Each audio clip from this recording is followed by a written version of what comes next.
some of the trials we went through. But let me get this hood open and kind of show you some things that have changed and see why it wouldn't start the last time we tried. Alright, so not too much has changed. I got a new coil on it, new igniter, mounted my overflow for the coolant, put a little bracket on my computer bracket to mount it to. Obviously we got the new terminals on the top post for the battery.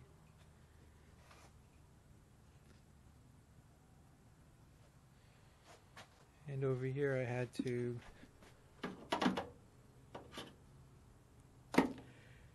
remake this bracket down here. In the beginning I had a real nasty one. It was temporary. This one's temporary.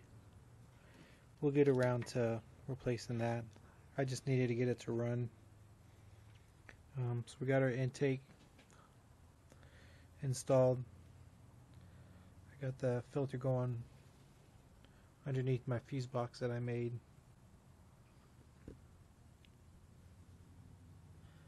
But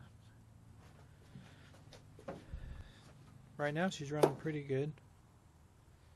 Originally she didn't want to run because of the spider injection that was in it.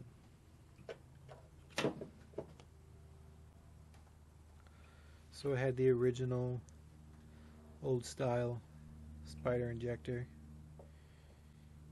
But yeah, after that I got her running. She's running actually pretty good. Truth be told, she didn't really run very well when I bought the motor out of the truck. I figured it would just be a tune-up. But a little more detailed than that, but yeah, she's running good.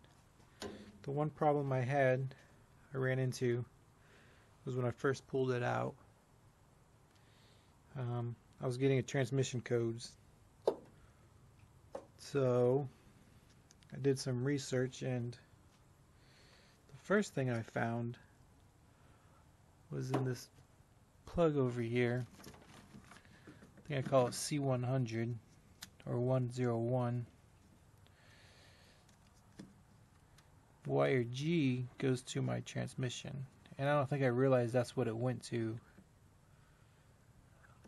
It's going to be the wire next to this yellow one. It's going to be this pink one behind it. The second one inboard. Anyways, that's G. There's the H. H ends in H. So G will be just before it.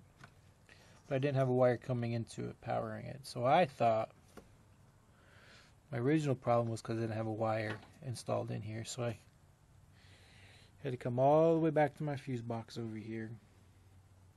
Take it apart, go underneath it, run a wire to a fuse, and relume it all the way over here to that plug. Surprisingly, that didn't fix it. Nope. My problem ended up being when I replaced this transmission line. You can see the nice pretty line down there. When I replaced that transmission line on the back side, there wasn't a lot of room, so it was actually easier for me to come way behind the transmission forward to unhook it and connect it all back up. But what I did was I disconnected the speed sensor and the main plug to the transmission. I never connected it back up, so I connected it back up, and she's shifting fine. Speedometer's off a lot, but that's because of my tires choice. I'll send the computer out to get calibrated for that. But as of right now, I don't really have anything to update on it other than she's running pretty good. She like starts right up. Doesn't give me any problems. I'll do a startup real quick.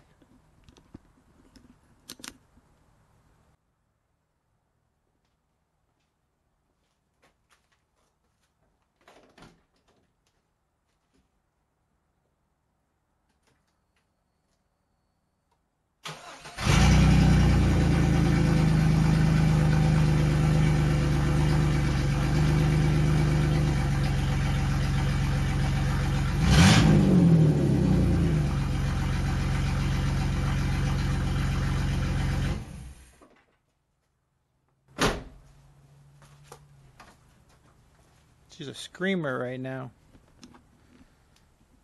Unfortunately, I had to cut the exhaust off of it for fitment issues. That'll be something I address here shortly. So she's running. I'm happy. I've taken her around the block a couple times. She's real smooth. The engine don't even shake or nothing. So I couldn't be happier with the engine and transmission. Shifts smooth. So I guess we call that step 1 complete, because that's done. Really isn't much to do under here other than charge the air conditioning up. Like I said, I do have to take the computer off. I want to send it out. I use the guy online.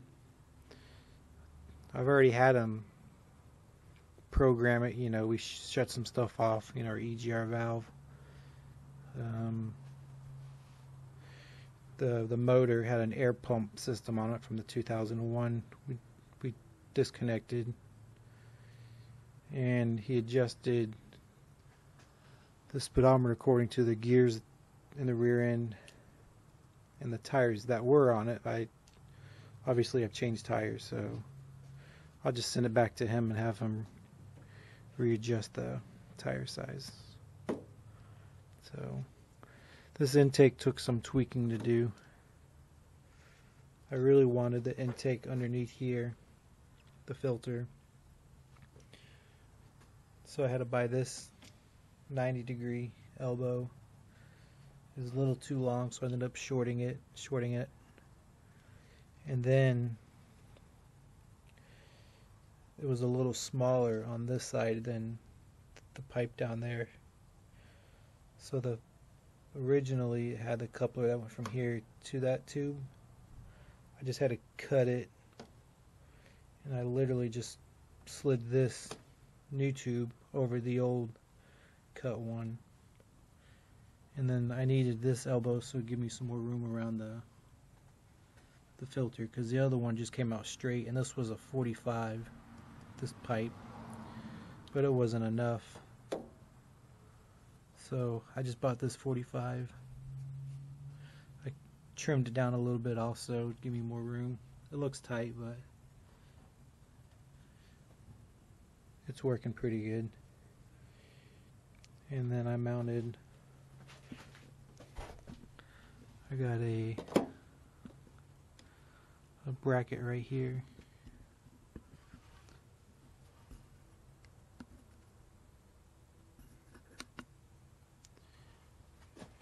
If you can see the bottom side of it, I actually bent it out a little bit so it would stay attached. There we go. So that way it won't slide up or down. So I feel good about that. The other problem I ran into is the upper radiator hose is really close to my belt. I pulled it away. I actually pulled it and zip tied it out of here a little bit, just so it's not so close to it.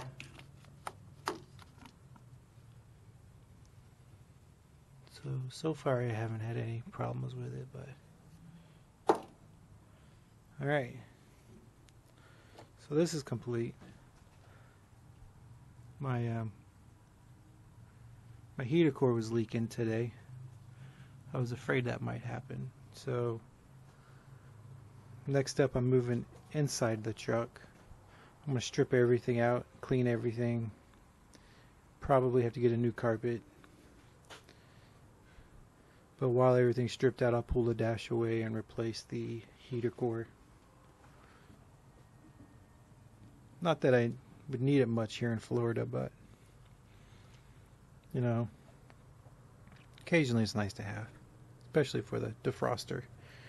There are mornings we definitely need the defroster.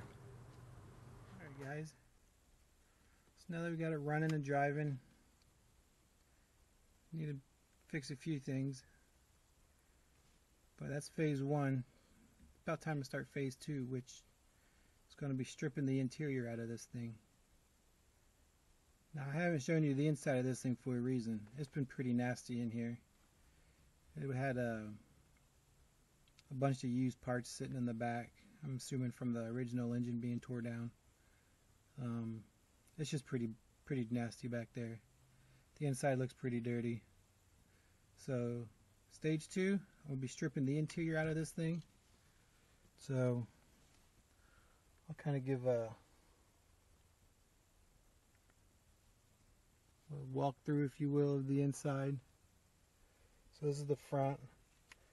Unfortunately, I have these panels off, or I guess I should say fortunately, because when I had to run some wires to the gauge cluster, one wire I have here is my OBD2 scanner. I forgot to run a ground wire on it, but I think I just have it sitting on the body now, but it works. Okay guys, from here I'm just going to take over, kind of talk about what's going on. But first I want to show you me just about getting killed by that glass hatch right there. Be careful, they're deadly. But I know it's been a couple weeks since I've dropped a video. Unfortunately, I've got some things going on unforeseen. And it's going to be a couple more weeks before I get back working on this truck. So just bear with me. And just know that I'm working through this, and I will be back as soon as I can. Yeah, we'll start taking the ugly out of the interior of this thing. I'm pretty sure I'm going to be replacing more than reinstalling. So that's where we're at now. I thank you guys for watching and following along, and just hit that subscribe button and you'll be notified next time I put a new video out. I thank you guys. See you soon.